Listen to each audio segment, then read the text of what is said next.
Okay, so you want to own a McDonald's. Golden arches, endless drive, through lines. A business that survived every recession since 1955. Seems simple. Buy the franchise, sell the burgers, keep the profit. Here's the strange part. You won't actually be running a fast food company. You'll be renting real estate from the same company that just sold you the business at a price you don't control and can't negotiate. And by the time you've paid every fee stacked on top of that rent, the burgers are almost beside the point.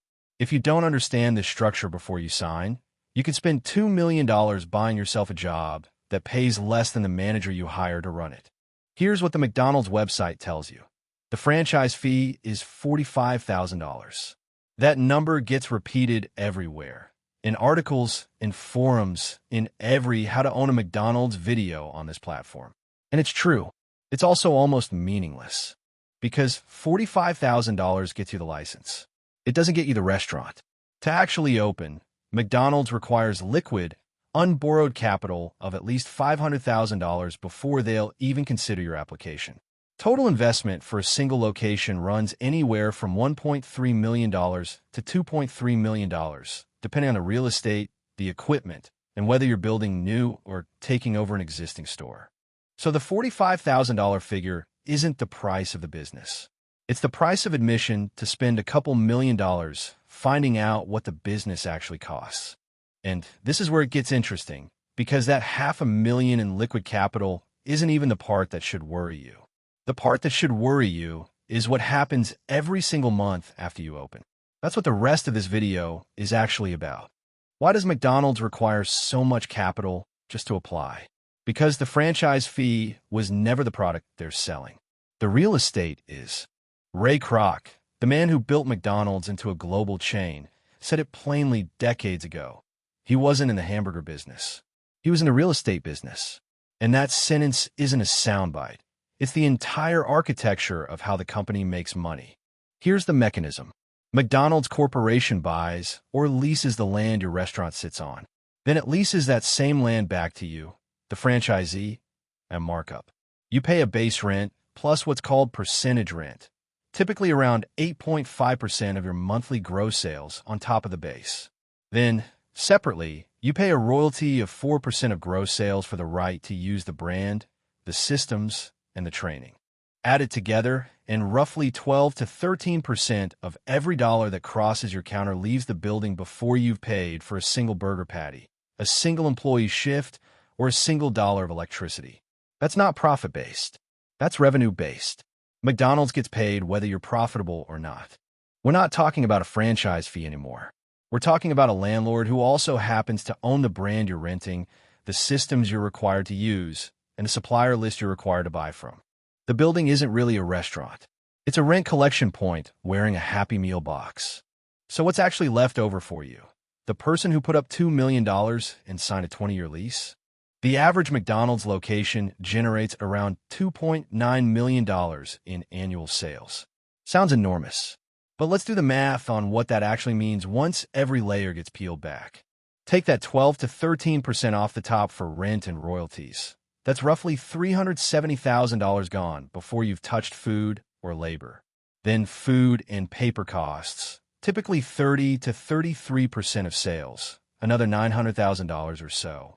Then labor, another 25 to 30%, depending on your market and minimum wage laws. Call it $800,000. Add utilities, insurance, local taxes, maintenance, and the technology fees McDonald's charges for its ordering kiosks and app infrastructure. By the time all of it clears, a well-run McDonald's franchise typically nets somewhere between 6 and 10% in operating profit. On $2.9 million in sales, that's roughly $175,000 to $290,000 a year, before you've paid yourself a salary for actually managing the operation, and before you've paid down the debt. Most franchisees used to fund that initial $1.30 to $2.30 million. Here's the part that breaks people's brains when they see it laid out like this. On a $2 million investment, $250,000 annual profit is a 12.5% return. Respectable, but nowhere near the fantasy of owning a money-printing McDonald's. And that's the good case scenario, before a single unexpected expense shows up. Because here's what the brochure doesn't lead with. McDonald's requires franchisees to remodel their restaurants roughly every 10 to 15 years at a cost that regularly runs $500,000 to $750,000 per location. This isn't optional. It's written into the franchise agreement. Fall behind on it, and you risk your license renewal. Then there's equipment. Kitchen technology gets refreshed on a cycle you don't set. New point-of-sale systems, new kiosk hardware, new kitchen equipment for whatever the latest menu innovation requires. Each rollout is a mandatory capital expense, decided at corporate headquarters, paid for out of your account. And the franchise agreement itself typically runs 20 years. That's 2 full decades of rent increases, royalty payments, and mandated upgrades, locked in before you have any real sense of how the location will actually perform in year 12 or year 18.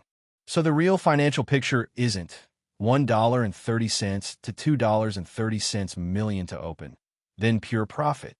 It's $1.30 to $2.30 million to open, then a 20-year subscription to a business you don't fully control with a mandatory $500,000 plus renovation bill guaranteed to arrive at some point during it. The fantasy is buying a McDonald's. The reality is financing McDonald's Corporation's real estate portfolio, one remodel at a time. So knowing all of that, why do people still fight to get approved? Why is McDonald's franchise ownership still one of the most sought-after positions in American business, with waiting lists and multi-year approval processes? Because for the right operator, the math still works. A franchisee who owns multiple locations, and most serious McDonald's operators own several, not one, spreads fixed costs like management systems and back-office labor across more revenue. Scale is where the real money shows up. A single location netting $250,000 is a modest business. 10 locations netting a combined $2.5 million is a different category of wealth entirely. This is the part most first-time applicants miss. McDonald's isn't really designed to make one location spectacularly profitable for one owner-operator flipping burgers. It's designed to be a stable, repeatable, scalable cash flow machine for operators who can manage multiple units and multiple management teams. People running a small company, not a single storefront. That's the trapdoor under the floor of the fantasy. The version of McDonald's ownership that actually builds wealth isn't the one being sold in the recruitment brochure. It's a multi-unit operating company that happens to sell hamburgers, run by someone with real management infrastructure, not a single retiree looking for side income. So let's pull all the way back. Who actually wins in this arrangement? McDonald's Corporation owns or controls the real estate under roughly 70% of its restaurants worldwide. That real estate portfolio alone generates the company tens of billions of dollars in rental income annually, a figure that dwarfs what it earns from royalties. The company's own financial filings describe rental income as one of its largest and most stable revenue lines, arguably more predictable than the hamburgers themselves. Here's the reframe that matters. McDonald's Corporation doesn't need any individual franchisee to get spectacularly rich. It needs thousands of them to stay solvent, stay compliant, and keep paying rent on time every month for 20 years on real estate the corporation itself will still own long after any single franchise agreement expires. The franchisee takes the operational risk, the staffing, the local competition, the minimum wage increases, the supply chain disruptions. The corporation takes the guaranteed rent check. That asymmetry isn't a flaw in the system. It is the system. The burgers were never really the business. The real estate underneath them always was. So McDonald's built an empire by disguising a real estate company as a restaurant chain, collecting guaranteed rent while franchisees absorb all the operational risk. But there's another coffee giant that inverted that entire model and did the opposite of what McDonald's did on purpose. In the U.S., Starbucks barely franchises at all. The company owns and operates the overwhelming majority of its own locations directly. That single decision changes everything about how the money moves. Who takes the risk, who keeps the margin, and why Starbucks can control its brand in a way McDonald's structurally can't. In the next video, I'm breaking down the economics of owning a Starbucks, and why owning one means something completely different than owning a McDonald's.